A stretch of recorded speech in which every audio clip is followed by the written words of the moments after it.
ESPN presents SportsLook,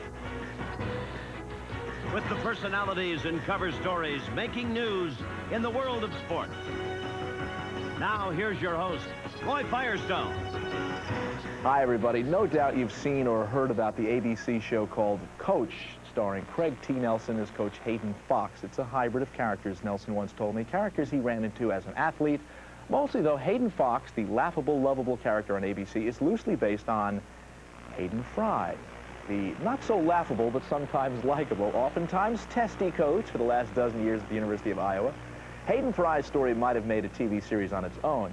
You know, he grew up in Odessa, Texas. That's the site of the controversial bestseller Friday Night Lights, the story of a high school football in a down-on-its-luck small town. But Hayden Fry, who left Odessa, Texas in 1960, hasn't really been back to his hometown too much. And for the most 30 years, I guess, he's been coaching. He's been kind of a coaching gypsy, coaching in Texas, SMU, North Texas, and for the last dozen years at Iowa.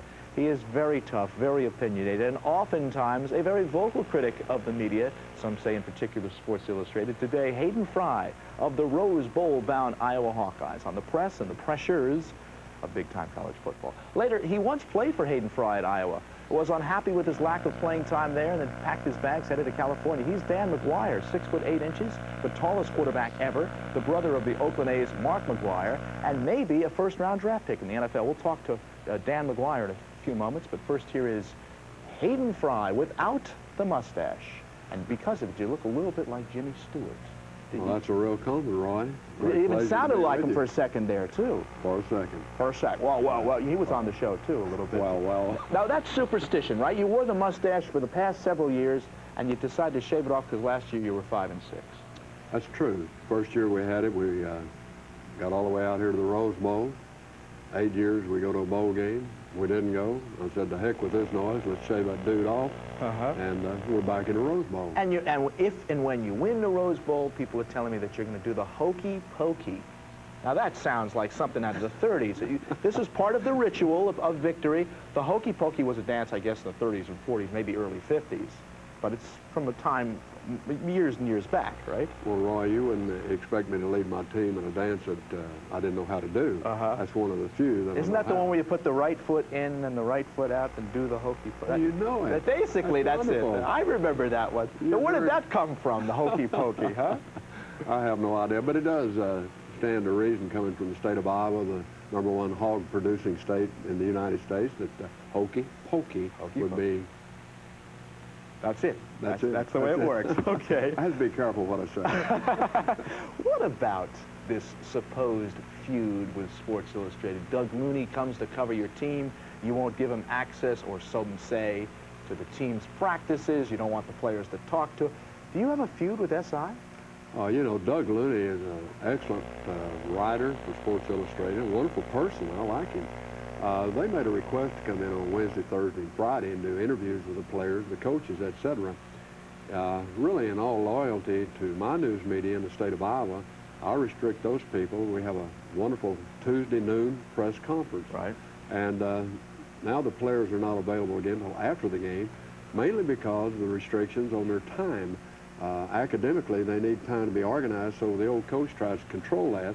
I treated Sports Illustrated just like I do my own people, and I may not be a favorite with Sports Illustrated, but at least I got a few brownie points with my people. I got you. Now, there was a myth that you weren't pleased with the fact that you had posed, and several other people in the athletic department had posed for pictures for SI, never appeared in the magazine. Because of it, you guys made up your mind, to hell with these guys.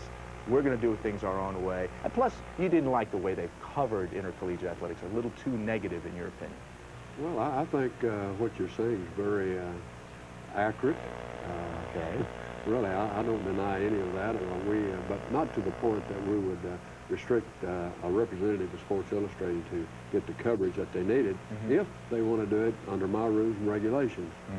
Fair enough, then. Let's talk about your football team for a few moments. The Iowa Hawkeyes, now, obviously had a very good year, rebounding from a 5 and 6 season last year.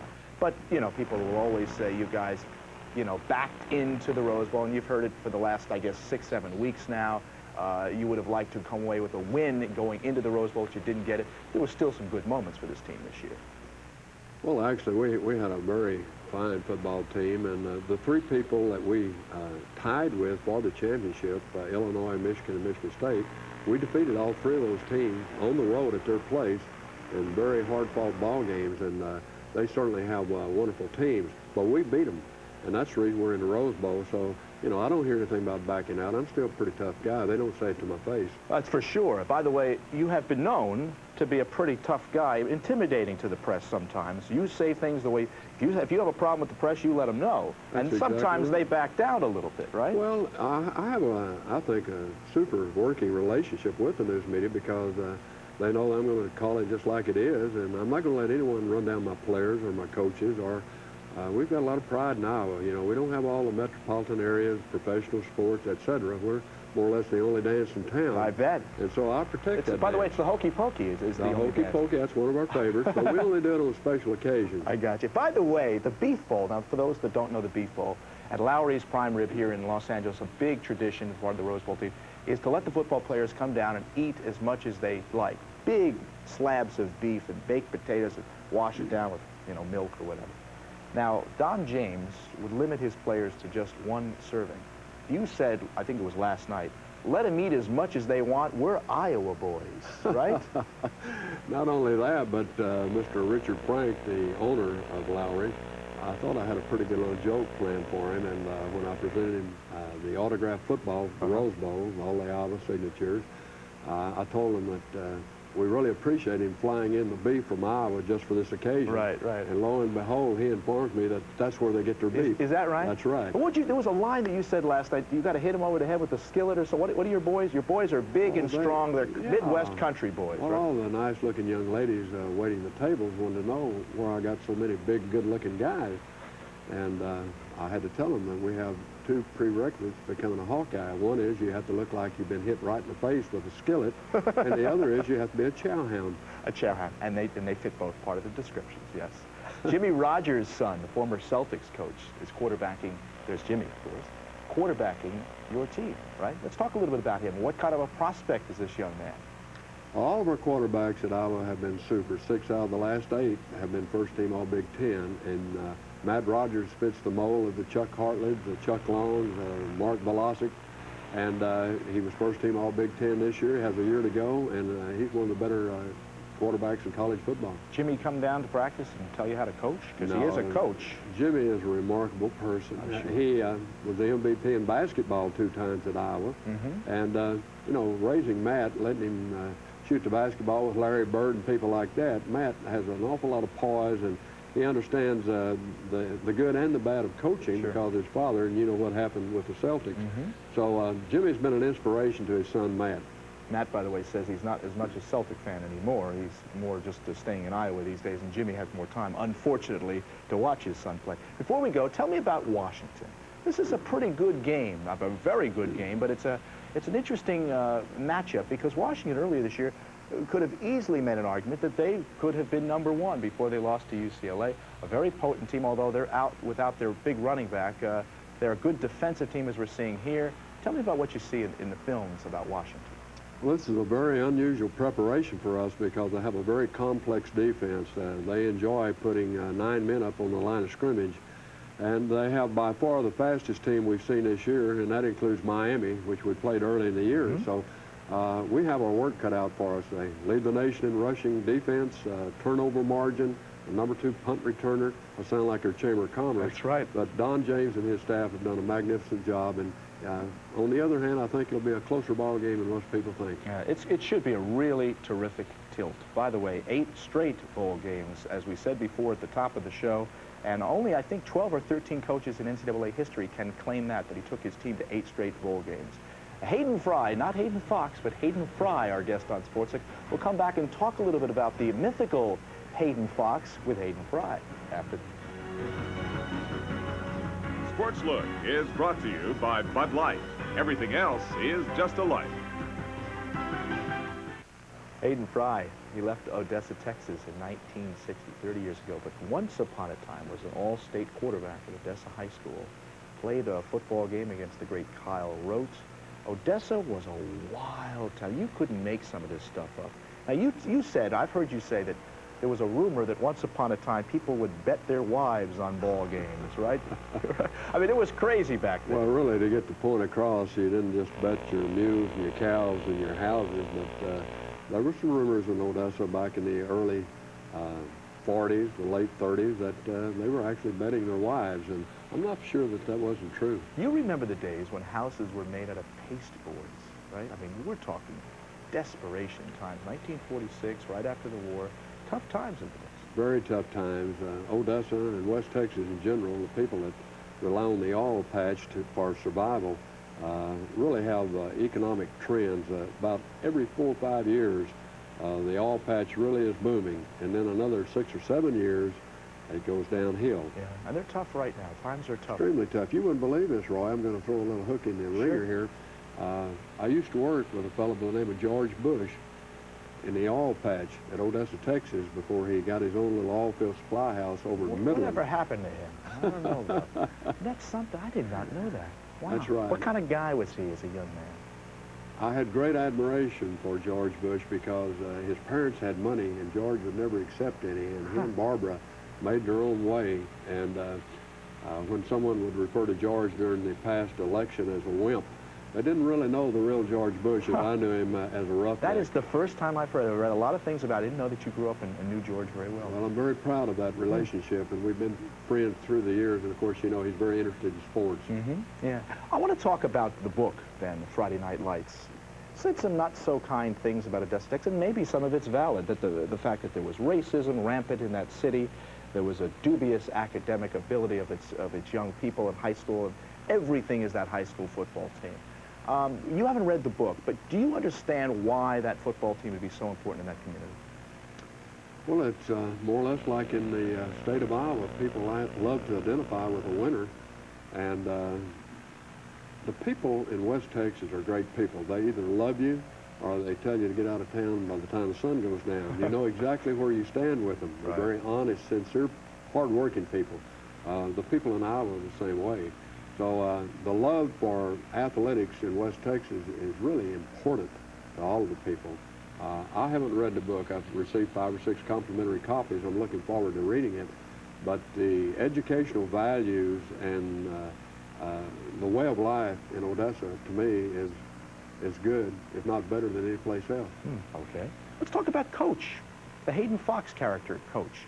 Let's first take a look at the scene from the show. Now, as we said before, this is the character that was really gleaned from Hayden Fry. Here's Hayden Fox. You have the game plan, you have the desire, and I know that's why we're going to win this afternoon. And that's why I know you guys don't need a pregame pep talk. Now, Wichita needs a pregame pep talk. I mean, if I were coaching that team of losers, I think I'd be up here trying to give you a pregame pep talk. Because I know you're going to go out there and you are going to annihilate Wichita this afternoon. Now, if that were about to happen to me, I think I'd pay somebody to give me a pregame pep talk. But you guys don't need a pregame pep talk. Do you need a pregame pep talk? No! Gentlemen, this is our home opener. This is our first game this season before our families, our school, our friends, our Lord. Now let's go out there and let's hurt some people! Let's go! Is there a little bit of you in that guy? I don't know. Huh? I'm afraid that there is. You go through a ritual like that. You don't need a pregame pep talk, do you? That's wild. You know, each team I've had to evaluate their personality. Sometimes our guys want to win so badly, you have to be funny. You have to tell a funny story or a joke and get them to loosen up. Other times, you know, I remember the time I was going to kick the wastebasket. I had the manager, he was going to put the wastebasket right next to me. As a prop, right? Okay. Really have a fire and brimstone type of speech before the game. And lo and behold, from the time we went out pregame warm-up and came back and I got ready to kick the basket, my manager had filled it with oranges, and I nearly broke my foot. Oh, boy. Hayden Fox is one character. Hayden Fry is the other character. We'll talk to the man who plays Hayden Fox, and that's Craig T. Nelson. And we'll discuss what it is to be a desperate man in this coaching profession. We'll do it after this. With Hayden Fry at Iowa once said, "I am not a prisoner of my paycheck, Money is not my motivator. Although when he was fired in '72 at SMU, he said it was the end of the world, or so he thought, till he got another job in North Texas and made more money. And obviously, right now, things are going pretty well. I want to talk about desperation for a few moments. Let's talk to Craig T. Nelson, excuse me, who plays the character Hayden Fox, talking about what he learned in developing that character about coaches and desperation. You need to be a psychologist, you need to be a father, you need to be a historian, you need to be a drug counselor. I mean, you need to be a lot of things. You need to be very intelligent, I would think. And, you know, from the standpoint of wanting to do it today, just being a motivator isn't enough. You got to have a lot going for you. I want to know about all of those things. You got into this because you wanted to be a coach, but now there's a whole bunch of other responsibilities, and probably a lot more. Why do you still do it? You're 61. You could get out of this. I guess it's like any profession. You become hooked if you really enjoy it, if you're having fun. But you have to have the challenges.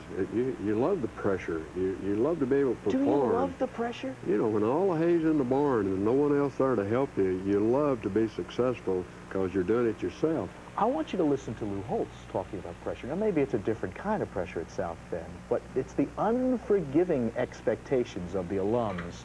Here's what Lou had to say. It's the expectations that everybody has. When I first went to Notre Dame, they said, all we want to do is be competitive. My first year, lost 5 games by a total of 14 points to teams in the top 15 in the country. That's rather competitive. They said, no, you don't understand. What we meant by competitive was to win. The next year, one went to Cotton Bowl, and they said, no, you still don't understand. We meant win them all. Third year, we won the national championship. We're going to visit. Well, at least this winter, I'm going to relax. And they say, you still don't understand. You're not very smart. We meant win them all big. That's right. I want to know if it's really that much different for any coach, really, on whatever level they coach at, even at Iowa, with all of the pressures of the alums. In all sincerity, Roy, it isn't different. The bottom line is that you produce or you move on. And frankly, that's the way it should be. Yeah. That's the way America was built. The competition, the feeling, the challenge, working with the young people, watching them graduate, watching them develop as citizens, you know, it all goes together into a wonderful world. A dozen years at Iowa and a successful dozen years, and some said maybe at the, the near future, maybe in a couple of years, that Hayden Fry would hang it up. Says maybe I'll coach to 70. Could do it. Great seeing you, Hayden. I want to wish you best of luck in the Rose Bowl coming up on Tuesday. Thank you. It's been a real pleasure.